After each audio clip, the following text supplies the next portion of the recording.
అయితే ఇక్కడ వారు కొన్ని విషయాలు మరి సందర్భంగా గుర్తు లేదో రాలేదో నాకు తెలియదు. వారికి మీ ద్వారా గుర్తు చేయదలుచుకున్నాను. 2011 సంవత్సరంలో శాసనమండలి ఎన్నికలలో భారతీయ జనతా పార్టీ టీఆర్ఎస్ పొత్తు పెట్టుకున్నారు. ఆనాడు ఇదే సభలో ఉన్న ఈరోజు కేంద్ర మంత్రి బీజేపీ అధ్యక్షుడు కిషన్ రెడ్డి గారు, ఎండెల లక్ష్మీనారాయణ గారు ఇద్దరు శాసనసభ్యులు బీజేపీ నుంచి టీఆర్ఎస్ అభ్యర్థికి అధికారికంగా ఓట్లేసిండ్రు. ఒకటి. రెండవది, ఆనాడు ముగ్గురు టీఆర్ఎస్ ఎమ్మెల్యేలు కిరణ్ కుమార్ రెడ్డి గారికి ఓటేసిండ్రు. ఆ ముగ్గురు ఎవరే అంటే ఏనుగు రవీందర్ రెడ్డి గారు, కావేటి సమ్మయ్య గారు, కల్వకుంట్ల విద్యాసాగర్ రావు గారు. ఆ ముగ్గురు టీఆర్ఎస్ అభ్యర్థికి ఓటేయకుండా కిరణ్ కుమార్ రెడ్డి గారికి మద్దతు ఇచ్చినందుకు చంద్రశేఖరరావు గారు వారిని పార్టీ నుంచి బహిష్కరించడం జరిగింది. ఆ సందర్భంగా ఎమ్మెల్యేలు ఏం చెప్పిండ్రంటే, అయ్యా మీ అల్లుడు గారే మమ్మల్ని ఇక్కడ ఓటేయమని చెప్తే మేము పోయి అక్కడ ఓటేసినాము, ఓటేయమన్న మీ అల్లుడినేమో ఇంట్లో పెట్టుకున్నావు, మమ్మల్ని పార్టీ నుంచి ఎట్లా బహిష్కరిస్తామని వాళ్ళు మాట్లాడడంతో తిరిగి 2014లో వారికి టికెట్లు ఇవ్వడం జరిగింది. నెంబర్ 1.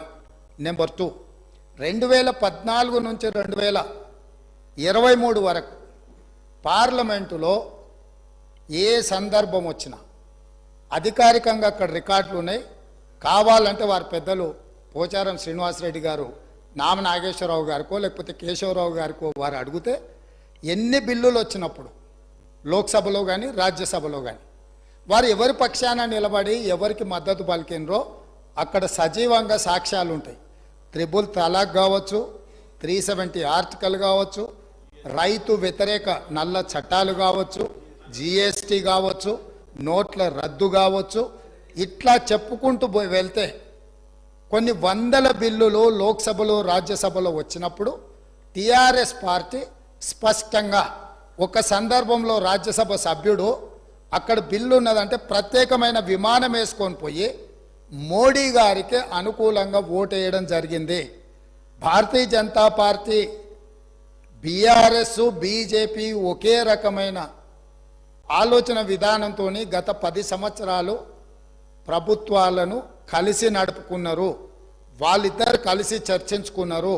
ఇంతెందుకు వాళ్ళ పార్టీ అంతర్గత విషయం ముఖ్యమంత్రి గారిని మార్చాలని ఇక్కడ చాలామంది మాజీ మంత్రులు చంద్రశేఖరరావు గారిని దించేసేయాలి, తారక రామారావు గారిని ముఖ్యమంత్రిని చేయాలని చెప్పి ఆ మంత్రివర్గంలో ఉన్న వాళ్ళే చంద్రశేఖరరావు గారి మీద అవిశ్వాసం ప్రకటించి తారక రామారావు గారిని ముఖ్యమంత్రిని చేయండి అని వాళ్ళు మాట్లాడినరు. వాళ్ళందరూ ఒత్తిడి తట్టుకోలేక చంద్రశేఖరరావు గారు వెళ్ళి నరేంద్ర మోడీ ప్రధానమంత్రిని కలిసి నేను అక్కడి నుంచి మా వాళ్ళు తప్పుకోమంటుండ్రు, తప్పుకుంటా తారక రామారావు గారిని తెలంగాణ రాష్ట్రానికి ముఖ్యమంత్రిని చేస్తా, మీరు నాకు అనుమతి ఇవ్వమని అడిగినరని, నేను వారసత్వ రాజకీయాలు లేకపోతే రాచరికాలను నేను సమర్థించను, నేను వ్యతిరేకిస్తున్నా, అది ఎలా సాధ్యమో అని నేను చంద్రశేఖరరావును నిలదీసినని భారత ప్రధానమంత్రి తెలంగాణ రాష్ట్రానికి వచ్చినప్పుడు స్పష్టంగా